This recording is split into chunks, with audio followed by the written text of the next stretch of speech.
Historia de la filosofía, por Nicolás Abagnano, volumen 2, 190, parte quinta. La filosofía moderna de los siglos XVII y XVIII. Capítulo 15. Kant, 521. La analítica de los principios. Determinadas las categorías que presiden la constitución de la experiencia y justificadas estas categorías con la deducción trascendental, Kant pasa a fijar el canon de su uso objetivamente válido, esto es, las reglas según las cuales deben aplicarse en los casos particulares.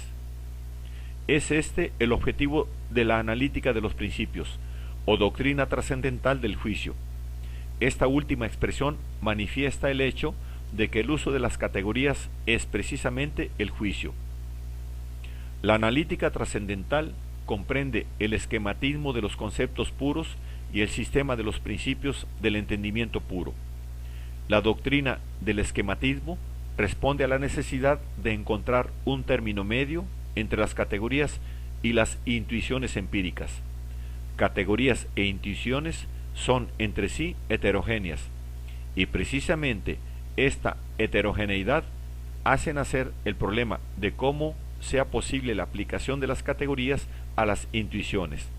Ahora bien, según Kant, el término intermedio, que es homogéneo por un lado con la categoría y por otro con la intuición empírica o fenómeno, es el esquema trascendental. Y el modo de comportarse del entendimiento con los esquemas es el esquematismo del entendimiento puro. El esquema es un producto de la imaginación, pero no es una imagen, porque contiene ya en sí algo de concepto puro. Se define como el procedimiento general por el cual la imaginación proporciona a un concepto su imagen. Mientras que la imagen es un producto de la imaginación, el esquema es la pura posibilidad de la imagen, la cual, por esto, se reduce al concepto solamente por medio del esquema, que por sí misma no coincide nunca perfectamente con él. Kant enumera los esquemas en relación con cada categoría.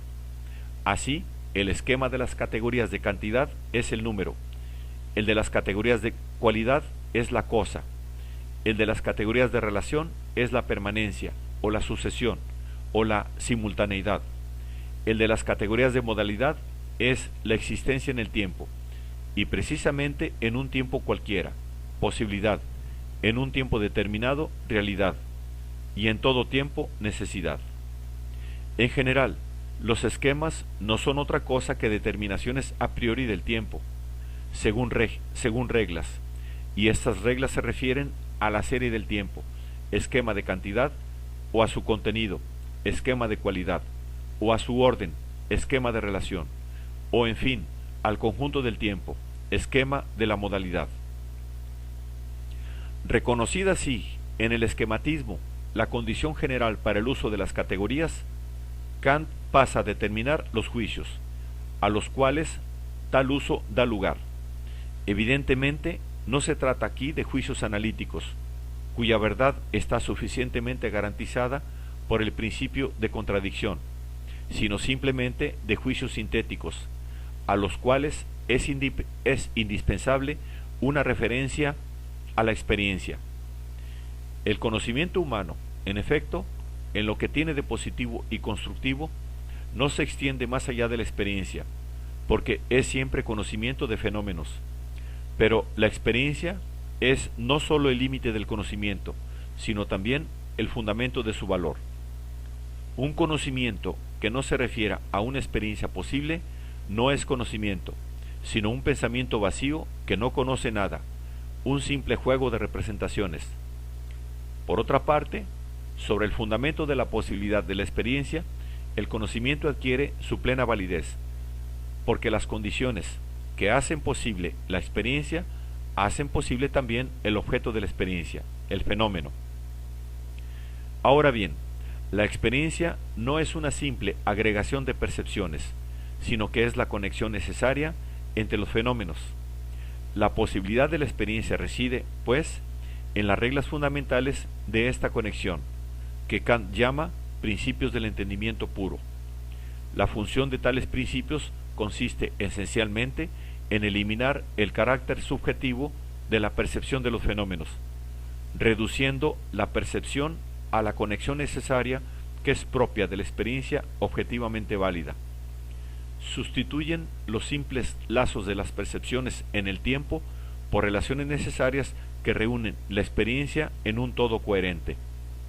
Kant, como de costumbre, recurre a su tabla de categorías para dar el cuadro sistemático de los principios del entendimiento puro, los cuales, en último análisis, no son otra cosa que los supuestos fundamentales de la ciencia newtoniana.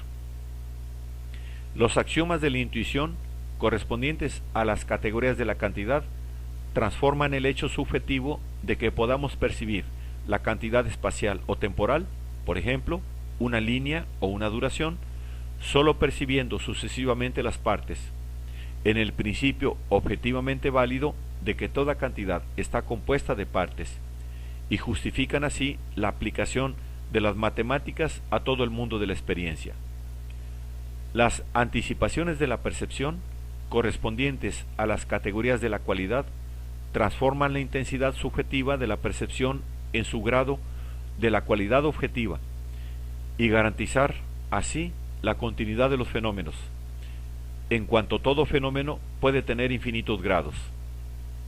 Las analogías de la experiencia, que corresponden a las categorías de la relación, permiten reconocer por debajo de la mutabilidad de las percepciones un sustrato permanente que es la sustancia de los fenómenos.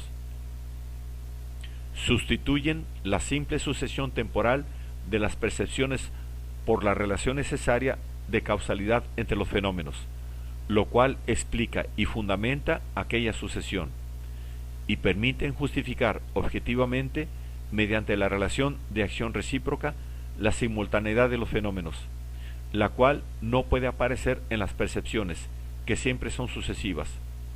Precisamente estas tres analogías de la experiencia constituyen la naturaleza, que es la misma conexión objetiva entre los fenómenos.